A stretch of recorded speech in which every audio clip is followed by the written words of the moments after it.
Hola, mi nombre es Camila Rojas, estudiante del tercer trimestre de Psicología en la Universidad Yacambú. A continuación, mi compañera Daniela Ruiz y yo realizaremos una exposición acerca de lo que es el dolor y todos los puntos importantes acerca del mismo. Para comenzar con esta exposición es necesario saber qué es el dolor.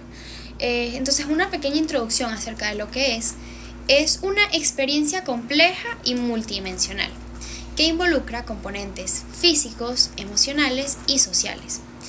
El dolor no es solo una señal de alerta ante daño tisular, sino que también está modulada por factores psicológicos y socioculturales. Ahora hablemos sobre la psicofisiología del dolor, la cual se basa en primer lugar, los componentes del dolor. Tenemos el componente sensorial, que está relacionado con la percepción física, el cual nos indica la localización, la intensidad y la cualidad del dolor. Tenemos el componente afectivo, que está asociado a la experiencia emocional desagradable. Y por último tenemos el componente cognitivo, que es el que incluye la interpretación, atención y expectativa sobre el dolor. En segundo lugar tenemos los mecanismos fisiológicos. El primero sería la transmisión nerviosa. El dolor se inicia en los nociceptores y viaja por las vías nerviosas hasta el cerebro. En segundo lugar tenemos el procesamiento cerebral. Existen vías paralelas en el cerebro para el componente sensorial. Está la corteza somatosensorial y la corteza cingulada anterior. Y por último tenemos la modulación, que son los factores psicológicos como la ansiedad, la depresión y la tensión, que pueden tanto aumentar como disminuir la percepción del dolor. También está la influencia psicológica, porque la ansiedad y la ira pueden incrementar la percepción del dolor. Además, la falta de expresión emocional se asocia con mayor experiencia dolorosa. También existen técnicas como la hipnosis o la sugestión que pueden modular la intensidad del dolor que se está experimentando. Ahora bien, ¿cómo podemos controlar ese dolor? Existe un enfoque multidisciplinario, en donde se establece que el manejo del dolor suele requerir la combinación de tratamientos médicos, físicos y psicológicos para lograr un alivio efectivo y mejorar así la calidad de vida. Ahora mencionaré unas cuantas estrategias de control. En primer lugar tenemos los medicamentos: analgésicos, antiinflamatorios, anticonvulsivos o antidepresivos. También las terapias físicas son una opción, como la fisioterapia, los masajes o simplemente ejercicios. Están los bloqueos nerviosos, como inyecciones para interrumpir la transmisión del dolor. Está también la estimulación eléctrica, como por ejemplo la estimulación nerviosa eléctrica transcutánea. También las terapias psicológicas son una opción. Está la terapia cognitivo-conductual, el manejo del estrés, la técnica de relajación, la hipnosis, la distracción, entre otros. Ya en casos más graves es necesario cirugía para poder interrumpir vías nerviosas específicas. Y por último están las técnicas no farmacológicas, como la acupuntura, la meditación, los ejercicios de respiración, imágenes guiadas, entre otros. Es importante mencionar que cada paciente requiere un plan de control del dolor adaptado a sus necesidades y sus características, considerando tanto factores médicos como psicológicos. Ahora bien, sabiendo todo esto, podemos comenzar a hablar sobre los trastornos relacionados con el dolor. En primer lugar tenemos el trastorno por dolor. Antes era un diagnóstico independiente. En el DSM-5 se incluye dentro de los trastornos de síntomas somáticos. Este se manifiesta con un dolor intenso y persistente que no se explica completamente por causas médicas. El dolor genera un malestar significativo y limita la funcionalidad.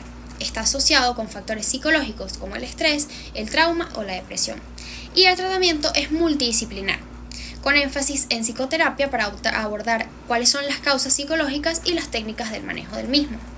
En segundo lugar tenemos el trastorno de síntomas somáticos, DSM-5. Esta es una nueva categoría que engloba todos los trastornos somatomorfos. Se caracteriza por síntomas físicos que causan una ansiedad extrema y preocupación excesiva, incluso cuando no hay enfermedad presente. La duración de estos síntomas es de 6 meses como mínimo, y se evita asumir que los síntomas son intencionales o simulados. El tratamiento incluye terapia cognitivo-conductual, manejo coordinado con el médico de familia y en ocasiones medicación para la ansiedad o la depresión que puede estar presentando el paciente. En tercer lugar tenemos la insensibilidad congénita al dolor, también conocida como ICD. Este es un trastorno genético poco común donde el paciente no siente ni dolor ni temperatura. lo que provoca lesiones fuertes, infecciones, quemaduras y daños severos, pero las personas no los perciben. Puede acompañarse de anhidrosis, que es falta de sudoración, y de problemas autónomos. Este no tiene cura. El manejo se centra en la prevención de lesiones y en los cuidados médicos especializados. Es un ejemplo extremo de la alteración de la percepción del dolor con graves consecuencias. En cuarto lugar tenemos la fibromialgia, el cual es un trastorno crónico que causa dolor musculoesquelético generalizado, fatiga, problemas de sueño y alteraciones en el estado de ánimo. También tenemos el síndrome de dolor regional complejo, CDRC, que es un dolor prolongado que afecta principalmente una extremidad y puede incluir en cambios en la piel, en la temperatura y en la sudoración. También existen otros trastornos, como por ejemplo el dolor crónico, que está asociado a enfermedades como la artritis, el cáncer, las neuropatías o las lesiones, y puede persistir más allá de la curación del daño inicial. Está también el dolor neuropático, que está causado por lesiones o enfermedades del sistema nervioso. Existe también el dolor psicógeno, que su causa principal es psicológica y no física. Están también los trastornos de reactividad al dolor, que incluyen alteraciones congénitas o adquiridas en la percepción del dolor. También existe el dolor psicológico, que tiene como características el malestar sin causa física identificable, de naturaleza difusa o difícil de localizar. No responde bien a analgésicos y suele estar relacionado con la ansiedad o con el estrés. Entonces podemos concluir con que el dolor es un fenómeno biopsicosocial que requiere un abordaje integral y la comprensión de sus mecanismos psicofisiológicos y la aplicación de estrategias de control personalizadas son pieza clave, son pieza fundamental para poder mejorar la calidad de vida de quienes lo padecen. Además, es esencial reconocer los trastornos relacionados con el dolor para poder abordarlos adecuadamente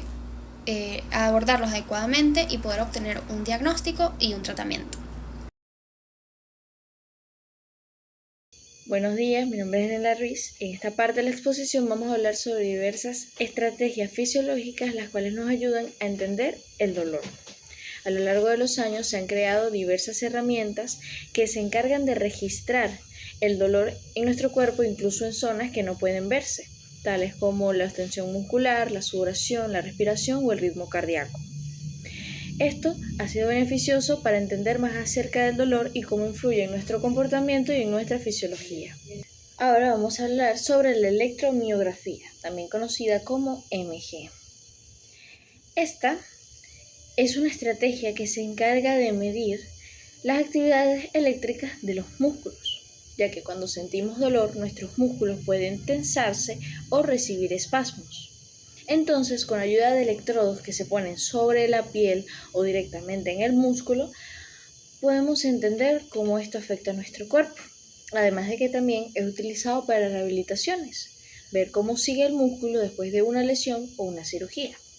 Y como vemos en la diapositiva, allí se ve cómo los electrodos se sitúan sobre la mano, sobre la piel, tiene una aguja que se encuentra directamente en el músculo y también se ve el resultado o el registro del test tanto de los nervios como del músculo.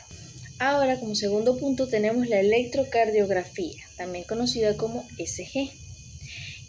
A diferencia del otro, mide y registra la actividad eléctrica del corazón, ya que cuando nosotros tenemos dolor o estamos estresados o tenemos alguna emoción intensa, nuestro corazón suele agitarse, nuestro ritmo cardíaco aumenta.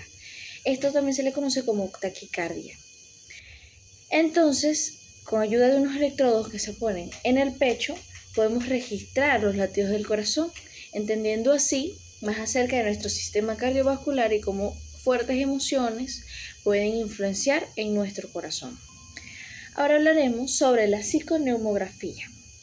Nosotros tenemos patrones de respiración que pueden alterarse cuando tenemos emociones fuertes como estrés o el dolor, haciendo así que nuestra respiración se vuelva rápida, se entrecorte o sea superficial.